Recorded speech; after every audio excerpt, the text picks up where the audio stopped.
Good evening. The meeting is now live and is being broadcast and recorded.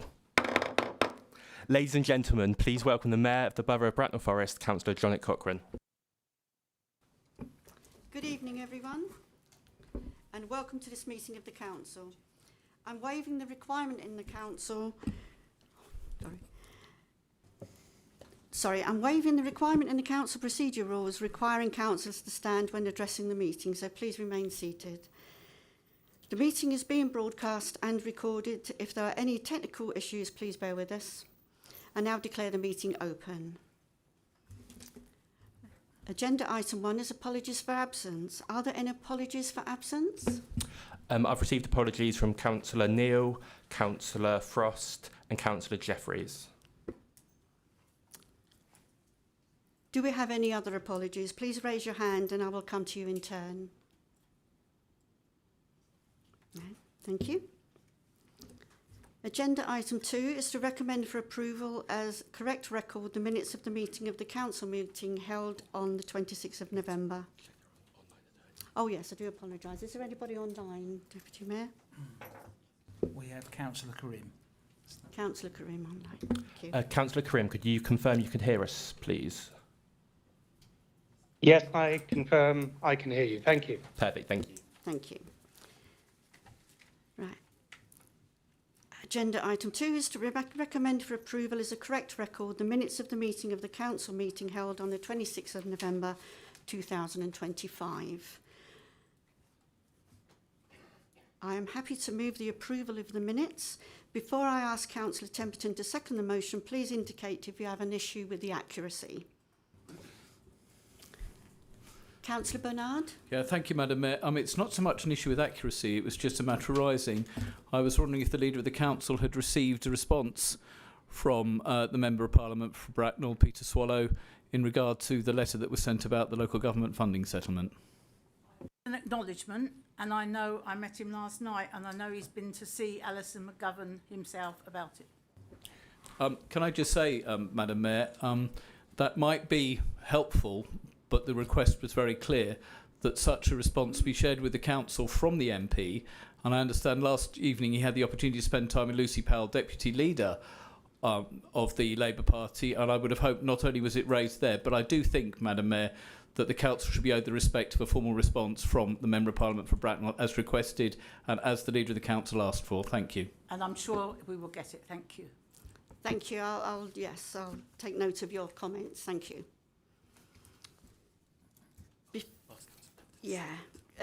Councillor Templeton, would you like to second the motion? Indeed, Please. Madam Mayor, thank you. I'm happy to second the minutes for the correct record.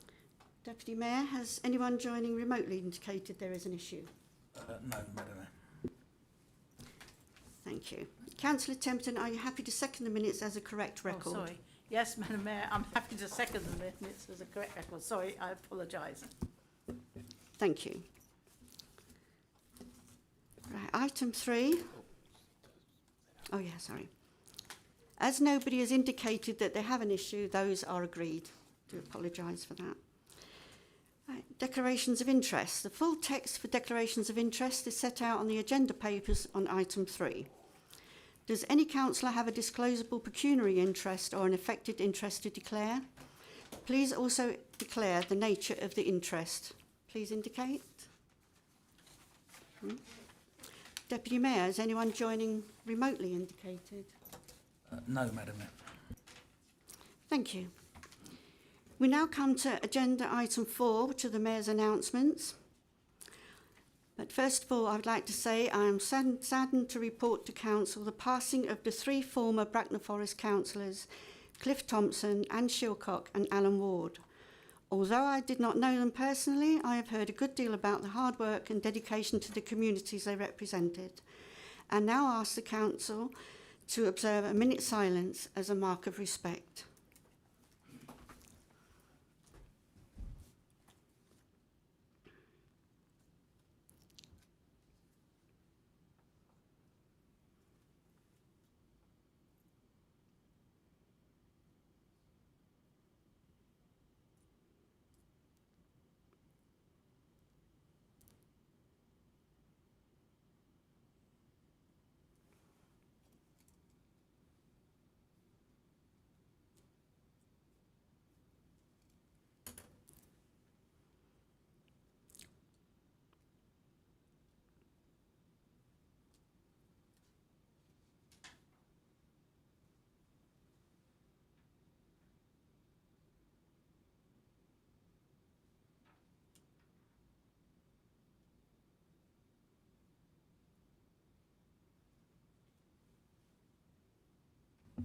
Thank you, everyone. Thank you, councillors. I would like to ask if the following councillors wish to say a few words. Councillor Templeton and Councillor Bernard. Councillor Templeton, would you like to say a few words? Yes, thank you. Anne Shilcock was first elected to the East Hampstead Rural District Council in 1972. She joined Bracknell Forest Council in 1995 and became Chair of Housing, determined to ensure all had the right to a quality home. She continued to represent Great Hollands as the councillor for the next 16 years, including becoming leader of the opposition between 2023 and 2011. Anne's passion was to ensure every child had the best possible opportunity to succeed and thrive. She chaired the Children's Centre Advisory Board and was involved in all the children's centres, early years partnership and supporting children with special needs. She never just attended, she was the heart and soul and the life and the hub of all she took part in. She was a very active chair of Kennel Lane for years and years and loved the school and they loved her. When Anne first became involved, there were not many young carers, as the children kept their caring hidden to safeguard their family. During her time on the council, this changed, and young carers felt able to come forward and ask for support without fear, and we now support many hundreds. Anne was a force to be reckoned with. She was determined to make a difference, and she did. And she changed the lives of so many. She was greatly respected by all councillors, whatever their political party.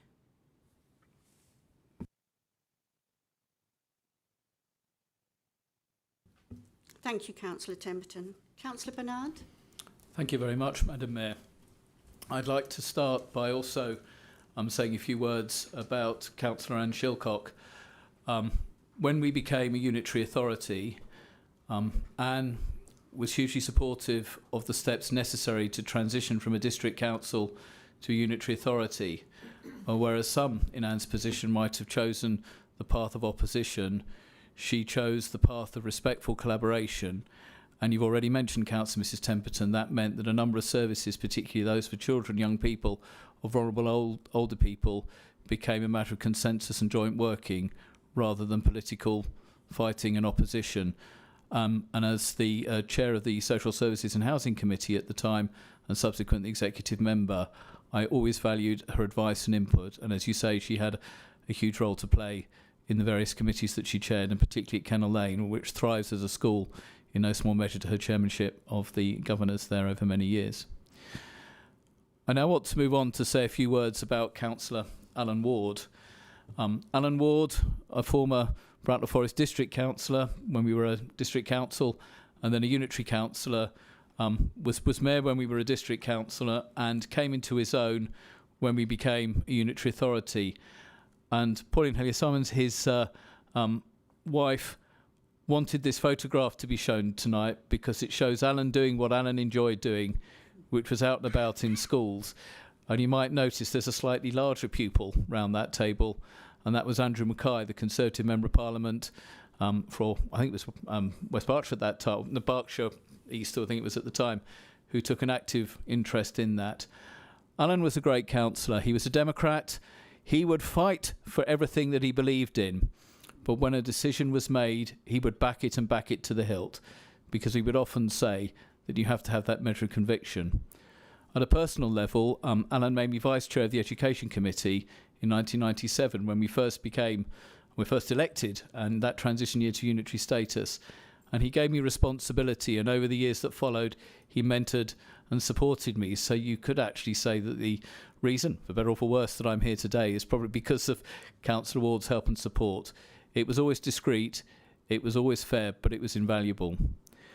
And I think with Councillor and Ward, I would just say one thing. As we face the challenges we do in the future, Alan would always say that you can only spend money once, whether it's money you receive as a grant or whether it's money you receive and have in reserves. And he always used to say you can only spend money once. You don't invest it He said, councillors, you spend it. And I always remember his last speech here, where he reflected on the time, including that actually. We mentioned Councillor Anne Shilcock again, where he primed as the finance portfolio holder then to work with both the leader of the council and Anne Shilcock when they went to see the minister when we had our last significant attack on our local government finance. And all credit to Anna for joining Councillor Ward and the leader of the council at the time to do that. The other councillor we remember this evening is a wonderful good friend to both people in Crowthorne and to us in Warfield Harvest Ride. This is a very rare photograph, not least because it shows me and Rob, shall we say, a few years ago. But it's actually the only photograph we could find where our wonderful former colleague Cliff Thompson is actually in the middle of the photograph, because if you've ever seen of our election publicity, we always stood in the same order: Barnard, McLean and Thompson. Some might say that sounds like a somewhat dodgy firm of solicitors, but actually we always stood in that order. For me, that photograph, which Sue wanted us to show tonight, just shows Cliff what he did doing best, which was working with us. He was a gentleman. He was mayor of the borough. He was older people's champion, but he was a hard-working councillor at parish level and initially borough level in Crowthorne, and then subsequently in Warfield Harvest Ride. He stood down in 2019, and I think both Rob and myself miss him. He was a great ward councillor. He was a great gentleman. And I think in an era where people struggle to come forward for public service, I think all the three councillors that we have remembered this evening have demonstrated as highest values commitment, passion and involvement. And I think, that's why we remember them. But for me, I remember Cliff above all as a friend, as a ward councillor, and as someone when we won elections would have that wonderful smile on his face, and someone that you could walk with, even if at times we did collectively go rogue in our ward. Thank you. Thank you, Councillor Bernard. And thank you, councillors, for those words. Indeed, three very special people who will be sadly missed by many. Now to my mayor's announcements. I'll try and keep it brief. It has been a privilege to be invited to so many variable and worthwhile events in the past few months, and to mention all would take too much time. It was a very busy time leading up to Christmas. I attended school concerts, various AGMs, and of course the Southill Park Panto. Always good fun. The Beaches Care Home Christmas celebration was delightful, with the atmosphere homely, full of festive cheer, and residents enjoying the music, wonderful buffet, and the management making sure everyone was having a good time. Crowthorne late night shopping was slightly hampered by the high winds and rain. I'm coming to that. But this did not dampen the spirits of the stall holders or visitors to this event. I presented certificates to school children who participated in the Christmas poster competition, and as the rain became heavier, it turned into one of the fastest presentations ever, much to the relief of the children, parents, and of course myself. The Pilgrim's Hearts Trust is my charity, and the Christmas lunch was enjoyed by the groups that attend there regularly. I agreed wholeheartedly to help serve and talk to as many people as possible, especially the volunteers who did a grand job serving up a wonderful meal. That was a great afternoon. We also held the Mayor's Christmas card competition and had a worthy winner and 3 runners-up from various schools. I attended the winner's school to present the prize on an overcast, wintry morning, and as I entered the Parked Assembly Hall wearing the resplendent mayoral chain, I heard an audible gasp of excitement, only to see that all the faces were turned towards the windows as they watched snow falling from the skies. My moment had gone, I had lost my audience.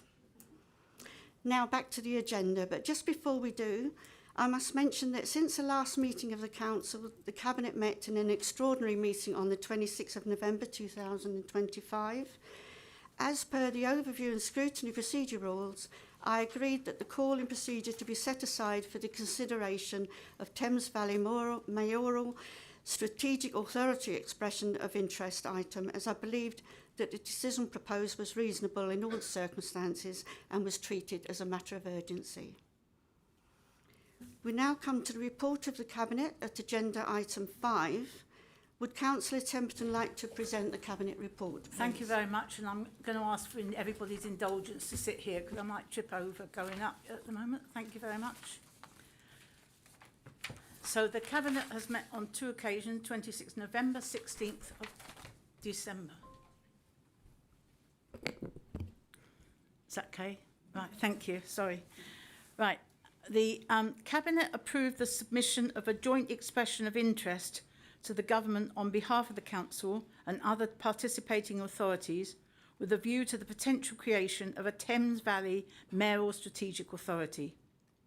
This is in response to the Government's devolution policy and proposals set out in the English Devolution and Community Empowerment Bill. A further update report will be brought back to the Council as necessary and prior to any final decision. Cabinet noted the Local Government and Social Care Ombudsman Annual Review Letter 2024-25. The LGSCO reviewed 29 complaints relating to the Council in 24-25. 4 of the complaints were decided not for the LGSCO. 14 complaints were assessed and closed without investigation. 11 complaints were investigated and upheld. The Council achieved a 100% compliance rate in delivering LGSCO recommendations. Cabinet approved the proposed capital programme for consultation. The Cabinet also approved the virement of unspent budgets within the housing programme. This is to support the acquisition of new temporary housing. The draft capital programme will now be considered by overview and scrutiny. Their views and the views of residents and local groups will be reported in February. Cabinet approved a 6-week public consultation on the draft revenue budget proposals for 26-27. The Cabinet also approved the Treasury Management Strategy and associated documents to be reviewed by Governance and Audit Committee. Cabinet approved that the 26-27 schools budget be set and delegated authority to the Cabinet Member for Children and Young People to agree the allocation of the sums available for schools and early years funding. Cabinet approved that the council tax base be set at 51,399, Band D equivalents, for 26-27. The draft revenue budget will now be considered by overview and scrutiny. Their views and the views of residents and local groups will be reported in February. Cabinet approved the disposal of an out-of-borough investment asset. The current tenant has made an offer to purchase the property they are currently renting from the council, subject to agreeing commercial terms. This transaction would secure the best value for Bracknell Forest. Cabinet agreed the content of the draft parking standards supplementary planning document and approved a public consultation on it. The current parking standards supplementary planning document dated 2016 is out of date. It doesn't serve certain development types and doesn't support sustainable transport options. The new draft document addresses these issues. Cabinet delegated the authority toward an interim contract for the provision of nursing and residential services within Bracknell Forest to Executive Directors of People and Resources in consultation with the relevant Cabinet members. The delegation will ensure the quality and stability of the service is maintained, whilst review is undertaken for the long-term requirements.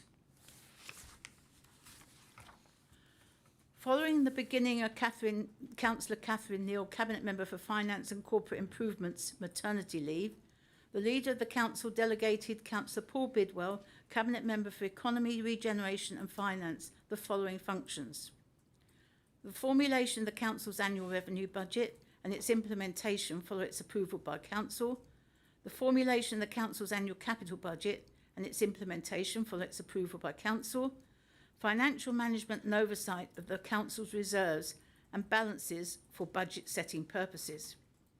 Councillor Georgia Pickering was appointed to the Cabinet with a portfolio of Cabinet Member for Corporate Resources and Improvement. Additionally, Councillor Caroline Eggleston was appointed to the Cabinet Member Advisory Panel for Special Education Needs and Disabilities as the representative for the Bracknell Forest Independents. Thank you. Thank you. Thank you. Does any councillor have any questions for Councillor Temperton? Oh, Councillor Virgo? Thank you, Matt. Good evening to everyone. Leader, thank you for all that. Can I just ask on the, which is, I guess, very important to this room, the Thames Valley Strategic Authority.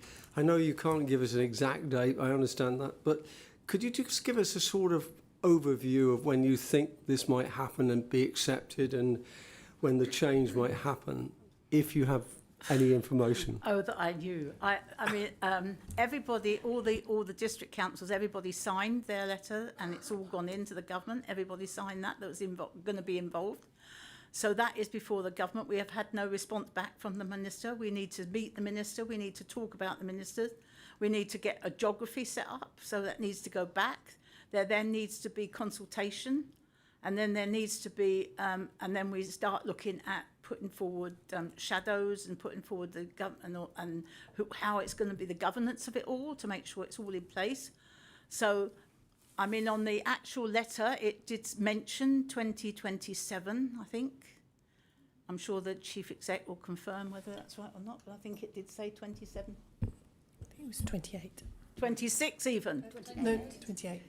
28, we're jumping. 28, sorry, need def as well. So that's 28, but there's an awful lot to get through. And also I think that there's a lot of strategic mayoral authorities being considered. So I have no idea of the capacity of the department that's doing all this either. So when we've got the meeting with the ministers, and it's there confirmed, and we can tell you all that there's a meeting now, we will have a better idea of what that timescale could be. Thank you, Madam Mayor. Thank you, Councillor Temperton. Councillor Bernard? Thank you very much, Madam Mayor. I've got two questions. The first follows on from Councillor Virgo's. There's been much talk in other councils, both around strategic mayoral authorities and local government reorganisation, that some councils have sought to delay, cancel or postpone elections. Can I seek assurances for the leader that baked into all of these plans that there will never be any plans to delay planned elections in Bracknell Forest, as democracy needs to be well served in all situations? I understand why you're saying this, and I had a similar question from another councillor from Sandhurst, and I understand why you're asking this. But to be honest, for some of those questions, some of those that have delayed it, to have two elections one election would cost one over £100,000. You then put in place we will put in place Bracknell Forest councillors for that election. If we weren't ready to go to recombine for local government reorganisation, as Borough has asked, then it would mean the following year there would be another temporary election for the new councillors involved in that local government organisation. All of those councillors, the original district councillors or unitary authority councillors, and the new councillors looking after the big awards, they will all be paid at that time. Officers will be assigned to train those officers up. You cannot get council allowances from two councils, but that there will be separate councils. There may well be separate councils on both of those, one permanent, one existing council and one potential council. So all of that is an enormous amount of money into that local authority. So I hope to goodness that doesn't ever happen. I hope we will continue to have local election. There's been no mention of LGR at all in this area. So if we have local elections in Bracknell Forest Council and we have a mayoral strategic authority, there is no reason why they are not at different times, and there will be no postponement at all of any election. But I would never like to say never, because if it's hundreds and hundreds of thousands of pounds of costs on allowances for two lots of councillors and the officers training them, and also for two lots of elections going right across a huge area, that is going to be hundreds of thousands of pounds. And I'm not in a position to tell you that Bracknell Forest at the moment or any likely is going to have money to do that sort of job.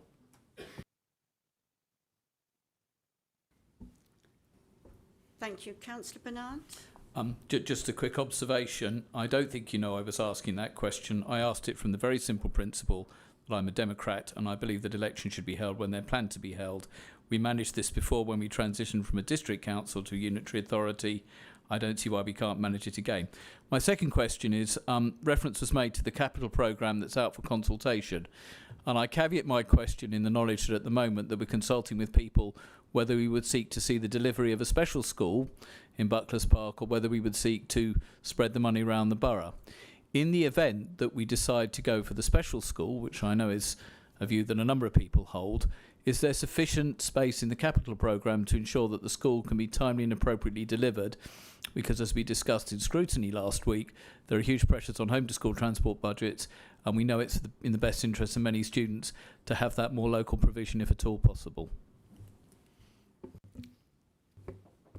Thank you. I think, well, can I ask the Cabinet Member for Education and Children? But I think we haven't got the 20 million to build that new school. Yes, the position is this. We are working out business cases for the options, including the provision of a new special school at Bucklers Park. The evidence, as I said, at the overview and scrutiny and subsequently, is there's a need for a special school. That the specialist resource units of themselves will not be sufficient to cover the need. So that remains my strong conviction. I know the officers have that conviction, and we are working furiously to make sure we can identify the funding stream for that. And until such time as the report has been, the business case has been submitted, I can't really give you a fuller answer. I am lobbying the DFE, and I'm lobbying the Department for Education to see how we can access funding to get them to school moving sooner rather than later. But I can't be more accurate than that. Thank you. Thank you, Councillor Bailey. Thank you. Just a quick supplementary. It came as some surprise to me to understand that the total cost of delivering the school will be in excess of 20 million. So what would be helpful if the the Cabinet Member for Education could share with me afterwards that, because I'm certainly more than willing to go back to ensure that we can secure the funds, as that seems to be the way and the conviction that this council has to continue to try and deliver that school. Thank you. Thank you. Does any other councillor have any questions? Sorry. Oh, sorry. Councillor Bailey? No, as I said before, I'm being transparent, open throughout all of this. As Councillor Barnard knows, I'm not concealing anything. I share everyone's frustration. This has been a long story, and we need for the children that have those identified needs that special school. So I shall carry on working and making sure that I'm transparent. So any developments are related as soon as they can be practically released to Councillor Barnard and the other group leaders. I can't really say much more than that. Thank you. Councillor Penfold? Right. I was encouraged to read in the budget review that they are going to review supported transport in the borough. Could you give us any more details on that, please? Can I pass that to the Cabinet Member, please? Thank you, Councillor Penfold. Likewise, I'm excited at the chance for a wholesale review of our supported bus routes, timed for when the current contracts expire in 2028. We inherited a bus network from the previous administration, but now is our chance to think differently and consult widely. This is an opportunity to draw up options that involve residents and partners to get the biggest bang for their buck, maximising efficiency and service delivery within the finite resources available to us. This is a multi-year project. Details will be drawn up if the budget is approved by members, but I am indeed very excited to get stuck into this very important project. Thank you. Thank you, Councillor Gilby. Thank you, Councillor Gilby. And it's Councillor Brown, please. Thank you, Madam Mayor. People who know me know that I am deeply concerned by some very poor parking layouts across the borough that really don't work in practice, resulting in serious frustration for neighbours where cars cause a nuisance. How does the draft parking standards SPD address this, please? I'll ask Councillor Gilby, the Cabinet Member, to respond, please. Thank you, Councillor Brown. I recognise that poor parking layouts can contribute to overspill onto surrounding streets, and that's why this draft includes stronger design standards. It discourages layouts that look good on paper but don't work in practice. For example, it does not support triple tandem spaces because they're poorly used and can lead to more on-street parking. It also stresses sensible placement and distribution of visitor parking so it's convenient and actually used.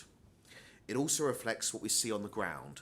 Parking that is poorly overlooked, feels unsafe, or garages that are too small can end up not being used for cars, which then increases pressure on nearby roads.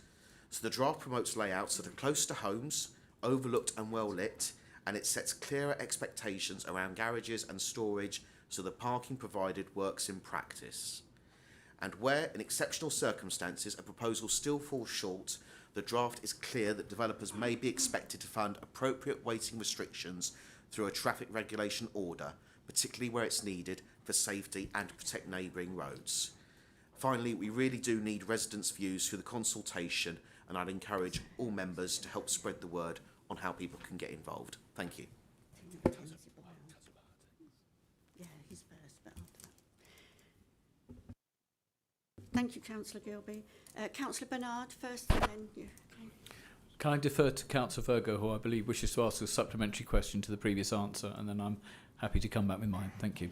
Okay, thank you. Councillor Virgo? Thank you, Madam Mayor. Thank you very much. Just to follow up, actually, on Councillor Brown's point, I think all members actually are worried by sometimes the smallest, the width of the parking places in our policy, because the trouble is now these days the family cars are much wider, and the difficulty is with a lot of people is when those cars are parked, it's very, very difficult to get out of the car without banging the car next to you. So I wondered if we could look at the strategy and just see if we can on some make wider spaces, because I'm afraid that's the way life is going in this country. People are having family cars and they're much wider. And I do think it's a problem, to be honest. Thank you, Madam Mayor. Thank you, Councillor Virgo. Councillor Mackenzie Boyle? I'm sorry. Oh, sorry. Yeah, I'd like to Leader, to ask you. So this is going back to buses.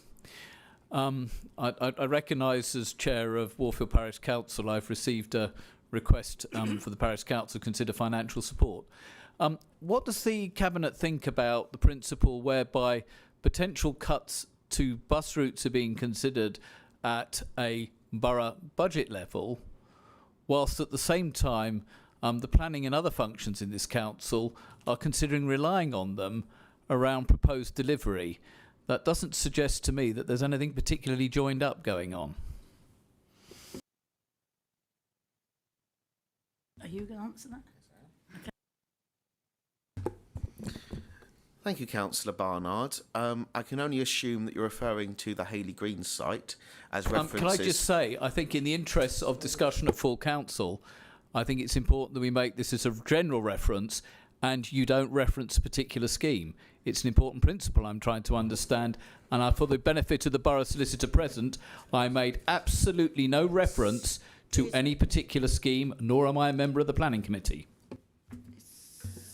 As I was about to say, if the member was referencing a specific scheme, he ought to be very careful because, of course, there is a planning committee meeting coming up. I am not Councillor Gilby. I'm referring to a principle to which I would ask you to answer. Excuse me, no, we can't be debating. It's just questions, please. I think, Councillor Barnard, to avoid influencing a planning committee meeting decision, I think that your effort to raise a particular site is not appropriate in this venue. Thank you. I'm really sorry, Madam Mayor. I'm not referencing an independent planning application. I have no say nor vote on the planning committee. I'm asking a general principle around whether there should be a general link or understanding between the provision of bus routes and development. And therefore, I would respectfully ask the Cabinet member to give me a general response.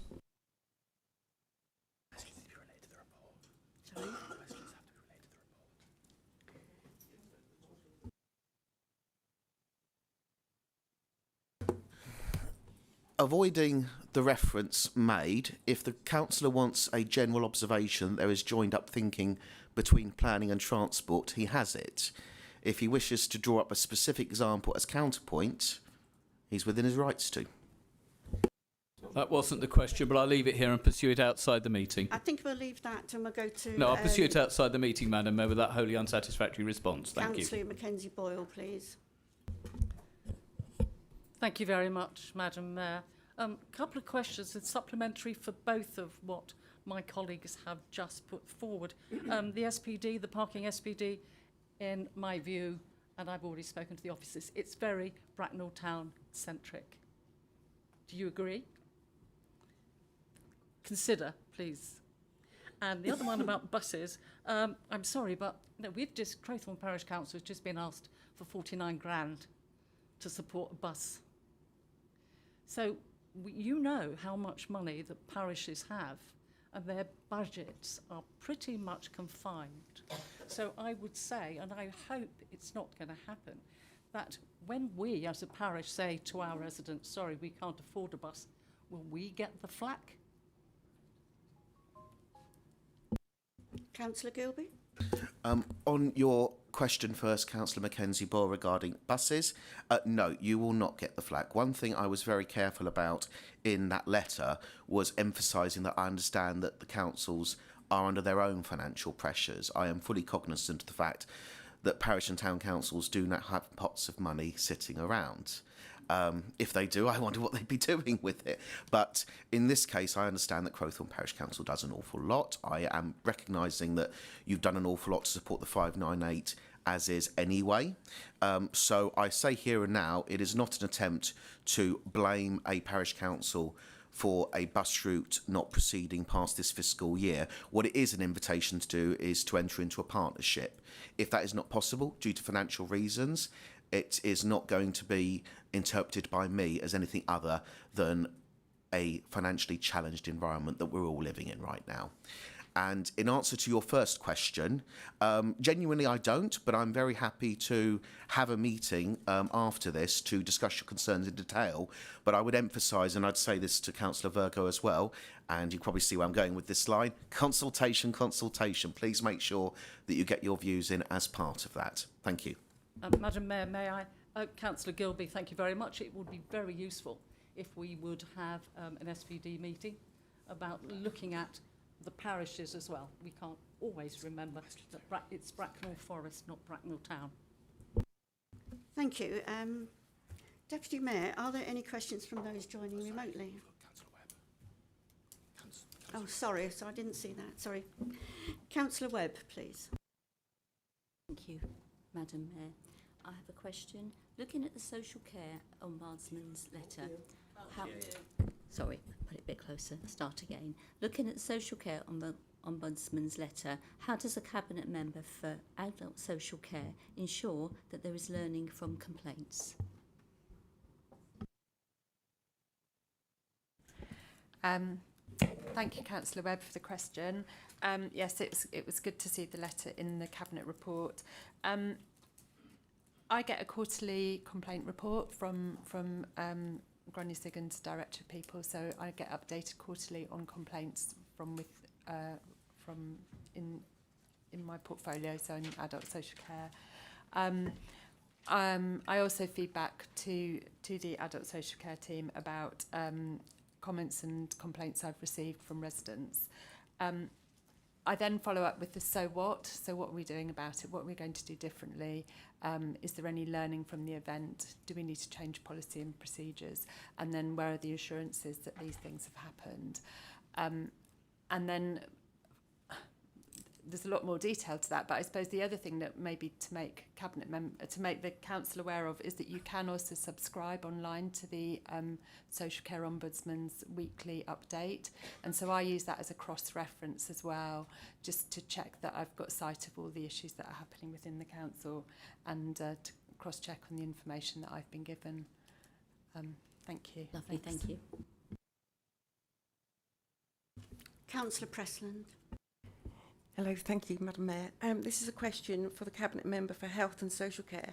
Given that your portfolio is the largest spend of the Council's finances, how do you keep informed of the Council spending in this area? Many thanks. Thank you. You wouldn't think there was a budget coming up. Yes, social care takes up over 60% of the budget, and it's important that the Cabinet members are aware of spending. I get a monthly update from the Director of People, and I also then quarterly see an official report. I also have the opportunity to follow up with our Director of Finance if we have any questions, and also I'm constantly updated on budget pressures and budget savings as they emerge. Okay. Thank you. Thank you. Thanks. No more questions? Are there any questions from those joining remotely, please? No, Madam Mayor. Thank you. The recommendation is for Council to note the report so we can consider the report noted. We now come to item 6, the annual standards report on page 17 of the agenda. Councillor O'Regan, Chair of the Governance and Audit Committee, would you like to speak to the report, please? Yes, Madam Mayor. As you said in your introduction, this came through the Governance and Audit Committee, and I thank the members and the officers of that committee for the report. It is the annual standards report, and I draw your attention to the number of complaints. They've been in the low to high teens now for 3 years, and I would just like to explain some of the drivers of those statistics.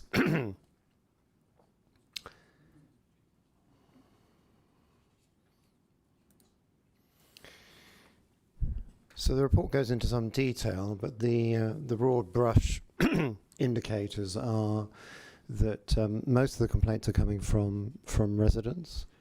Because it covers Bracknell Forest, it also most of the complaints are toward parish and town councillors, and obviously I would urge all members who have dealings with our parish and town councillors to pass on the results of this report and be minded that we should try and reduce the amount of complaints.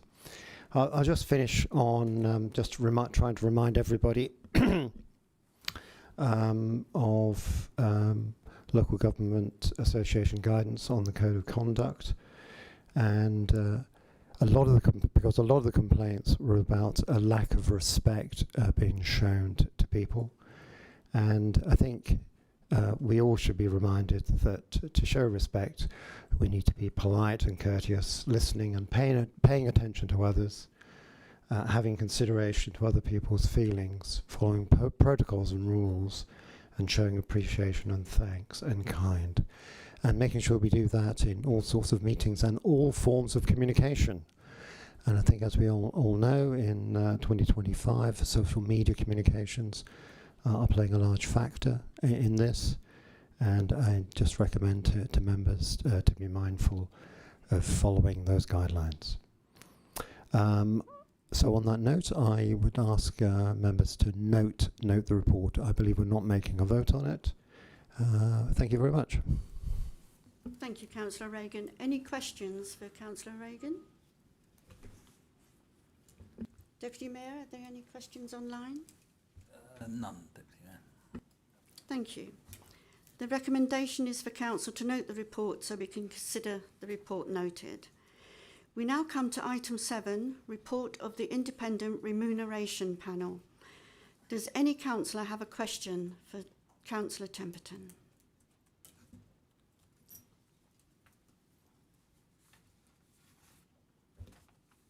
No questions? Oh, sorry. Councillor Allen?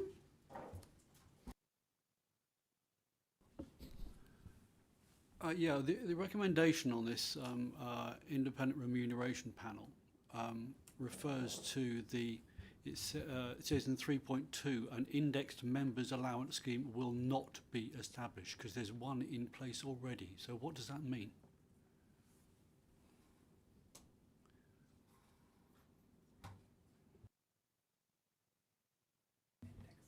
There will be.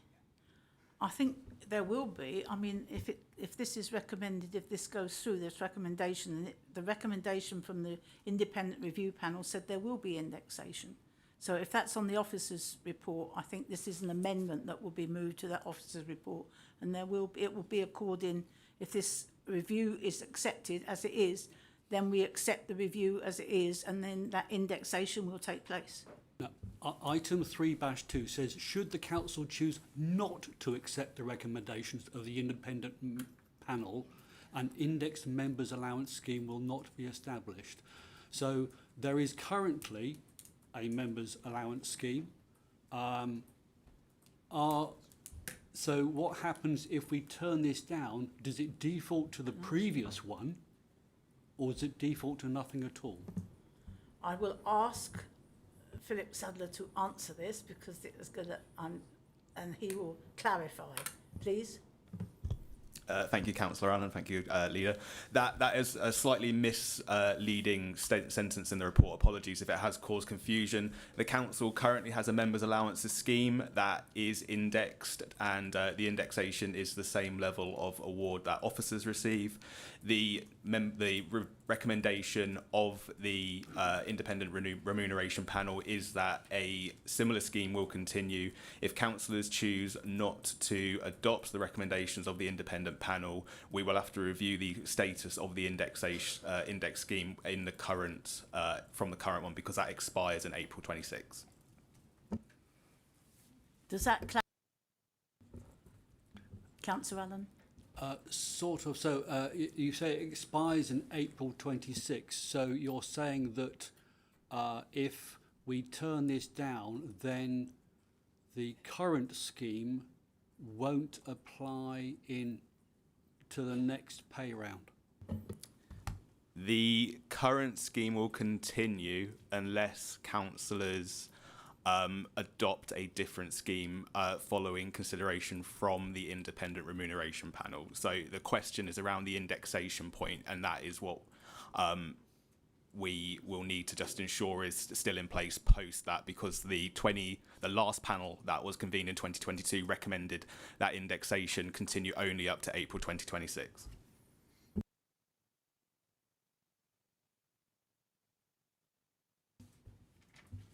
Thank you. But if I understand it, if we accept this recommendation, then that overpowers that, because that would be so. It would mean indexation takes place if these recommendations are approved tonight. But I think what we're saying is if we turn it down, then no indexation will take place, because if we turn it down, then the indexation from the previous scheme will have expired and won't affect 2026-27. That's correct. Thank you. Thank you. Are there any other questions? Anybody online, Deputy Mayor? No, Madam Mayor. Thank you. If there are no further questions, Councillor Temperton, before I invite you to speak to the item, can you confirm you are happy to move the recommendation outlined on the screen? I am, and this is an amendment of the version in the officer's report, because that just asks the councillors are needing to give a view.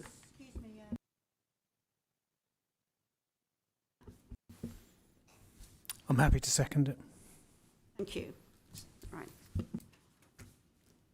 Now we'll move to the debate. Councillor Temperton, would you like to speak to the motion? Thank you, Madam Mayor.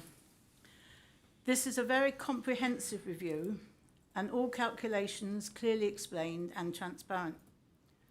I accept the proposed and improved changes to the caring allowance, to the minority leaders' SRAs, the Vice Chair of Planning SRA, and most of the rest. However, it is this administration's desire to keep any extra costs paid to support councillors' allowance as low as possible, recognising the tough financial situation we find ourselves in, and the fact that we are already receiving the highest allowances of all Berkshire councils. To this end, I was mindful to propose a first motion to accept all the recommendations included in 4.2 as proposed in the remuneration review, but to then add a second motion to have the baseline for all the calculations to be that of the present council allowance of 9932, and not the uplifted value of 10,155. I have been advised, however, that the chair of the panel of the independent review panel would see this as a material deviation from the panel recommendations. Principally, this is because of the way the panel has determined the formula for calculating the basic allowance and the cascade effect this then has on all other roles that use the same formula. Therefore, should the second motion pass, the recommendations would have to return to the independent review panel for consideration, costing another £6,000, but almost certainly resulting in the same recommendations.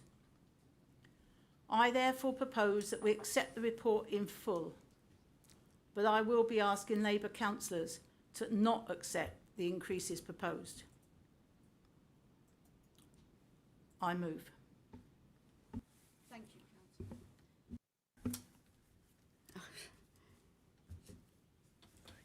Councillor. Does the seconder wish to speak now, or yes, reserve please. your right to speak? Right. I'll speak now. Okay, thank you. It's very straightforward. First of all, this is an apolitical, independent report. We accept that. Secondly, we recognise the financial position of our council and the cost of living for residents. Thirdly, we as the Lib Dem group, while voting for this report, choose, as we always have done since elected, not to take the full amount, only to take the Berkshire average. This aligns with what the leader has discussed. Therefore, I support this motion. Thank you. Does any councillor wish to speak? Councillor Bernard. Thank you. I'd like to just make a comment. First of all, I think we should put on the record of the council our thanks to the way the independent remuneration panel went about their business. These are complex issues, and I think they handled them very well and very sensitively. The Conservative group will be supporting the recommendation, but I would like to pass to at least one of my colleagues to explain how, as a group, and not just as the leader, we wish to express how we will approach this. Thank you. Thank you, Councillor Bernard. Councillor McLean. Thank you to Councillor Barnard for the warm-up act. I'd also like to express my personal appreciation to the efforts and the work done by the Independent Remuneration Panel. It's a very sensitive subject, and I think, having read the report, they've dealt with it skillfully and with a significant degree of wisdom and thought.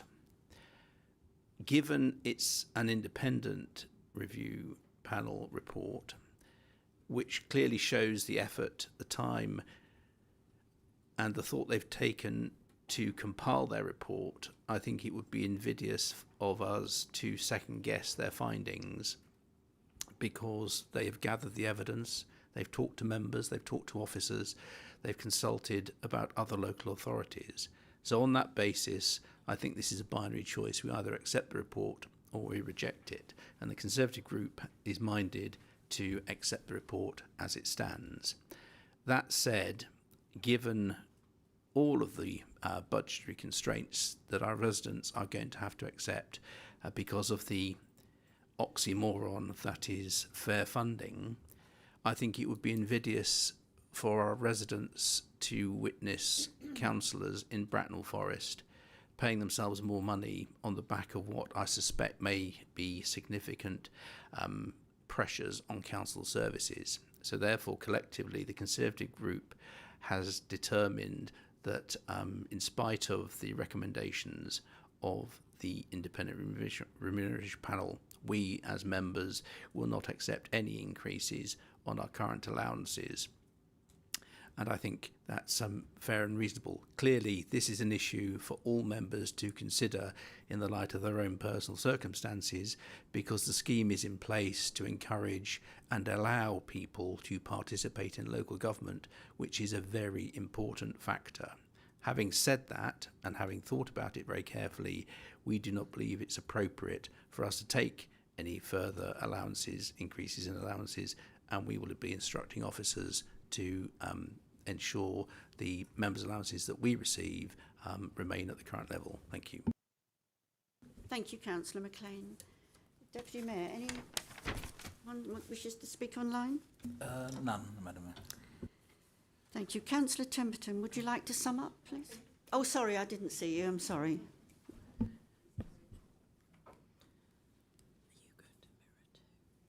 Just to say that the Green Group, again, everybody's said everything I think there is to say. The independent review was conducted very well, very professionally, and we welcomed the opportunity to put forward our views to the panel and fill in the questionnaire. Just one small point from me. I was very surprised to see that the special responsibility allowance for Vice Chair of Planning has been increased, and going forward, if that is to continue, I would suggest that a role profile is compiled so that future vice chairs have an indication of what is expected from them, if that's possible. Thank you, Councillor Collins.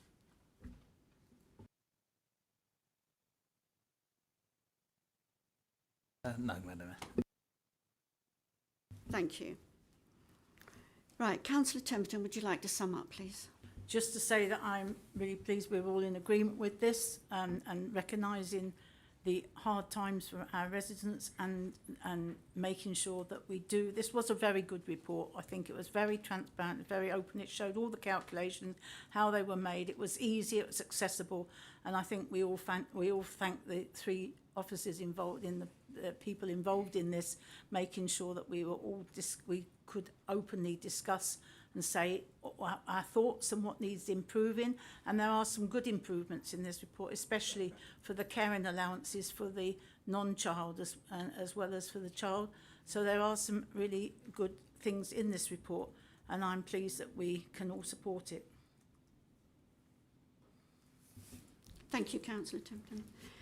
The recommendation is set out on screen. The Democratic Services Officer will count our votes. So please make sure your hand is clearly raised. Only those in the room can vote.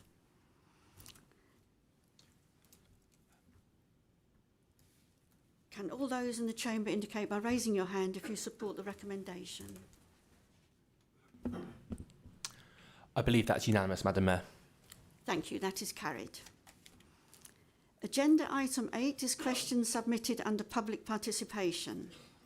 We have received notice of one question which is set out at agenda item 8 at the beginning of your agenda and will be displayed on screen. The response from the relevant Cabinet member to the question has been published as a supplementary to the agenda. Both the question and answer will be taken as read. Miss Yvonne Hope, I would now like to invite you to step up to the lectern to ask your one supplementary question to Councillor Bidwell, Cabinet Member for Economy, Regeneration and Finance. Thank you very much. So thank you for your response, and we are gratified to learn that there are no investments in arms companies. However, many banks and financial institutions are deeply involved with the Israeli economy and therefore the genocide. I said that word, genocide. May we therefore now ask which of those you hold investments with. In particular, we would like to know of any investments with or through Barclays. Palestine Solidarity Campaign have a high-profile campaign to boycott Barclays, and some councils have agreed to stop banking with this rogue bank. Would you, if you have, would you allow us to send you some further information that you might consider this too? Thank you. Councillor Bidwell, could you please respond? Thank you. Yes, I would appreciate further information on this. I can't give you an absolute answer about which banks we invest in. Some of that will be commercial, but I will certainly take it forward and I'll get back to you in writing. Thank you. Thank you, Ms Hope. Thank you. Now we come to agenda item 9. These are questions submitted under Council Procedure Rule 10. We have received notice of 4 questions which are set out at item 9 at the beginning of your agenda and will be displayed on the screen. The response from the relevant Cabinet member to the question has been published as a supplementary to the agenda. Both the question and the response will be taken as read. Councillors can only ask one supplementary question which could arise directly from the published response, and please be succinct. The first question is from Councillor Forster to Councillor Pennell, Cabinet Member for the Environment, Community and Housing. Councillor Foster, could you please ask one supplementary? Thank you, Madam Mayor. Recognising there has been a U-turn on this today, I am wondering if any of the measures that you have kindly articulated will still be enacted. Thank you. I thank the councillor, as when I heard the news last night, I was slightly concerned that my answer was inaccurate. So I thank you for highlighting the policy change. As we've not received guidance from the government on the local authority's role in supporting or promoting the voluntary digital ID scheme, we need to understand the detail of how that will operate before planning what we do. However, if the voluntary scheme enables residents to opt in and access public services more easily, then it's welcomed, and the benefits of that will be communicated with residents.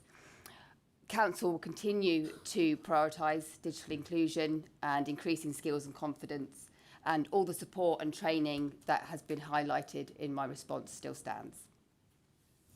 Thank you, Councillor Pennell. The second question is by Councillor Sarah, please forgive me if I mispronounce your name, Sarahu-Rudden, to Councillor Gilby, Cabinet Member for Planning, Transport and Countryside. I have a supplementary question, Madam Mayor. Sorry, I didn't hear that. I have a supplementary question. Can I Yes. ask? Thank you for your reply, Councillor Gilby. Given the scale of disruption Sandhurst residents experienced during the SGN works, can you confirm how many permit variations and reinstatement inspections SGN had in Sandhurst? Whether any failed or triggered escalations, if you can publish any anonymized utility performance data so residents can see how the permit scheme is being used to manage these disruptions.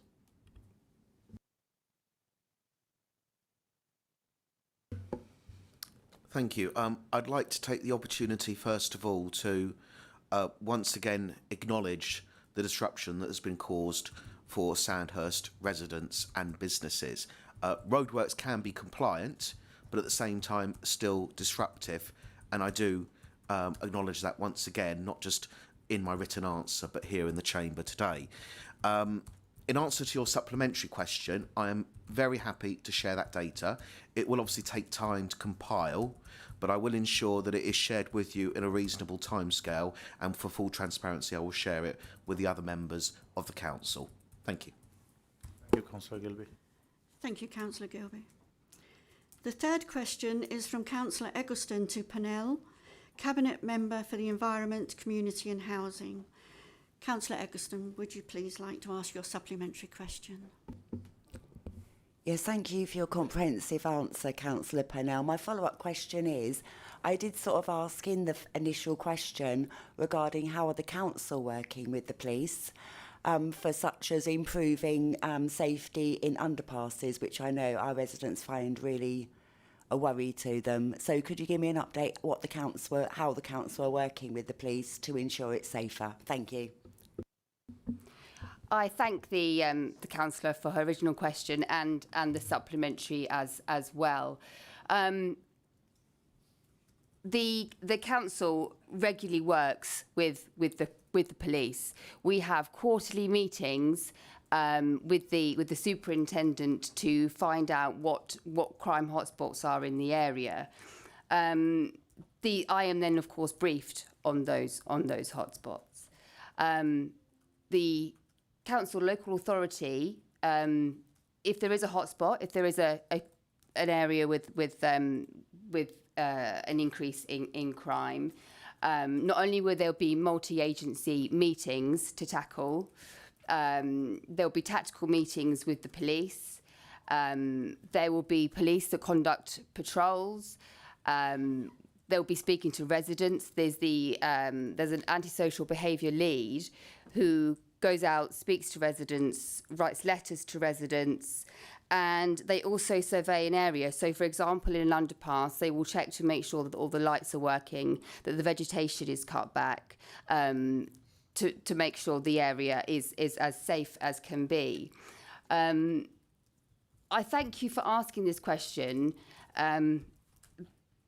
because I want to reiterate that Bracknell Forest is a safe place to live.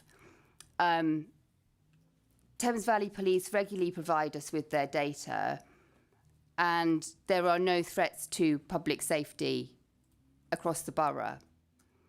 And in fact, Bracknell Forest is regularly the safest borough within Berkshire. We are in the most positive position that we have been in for many years.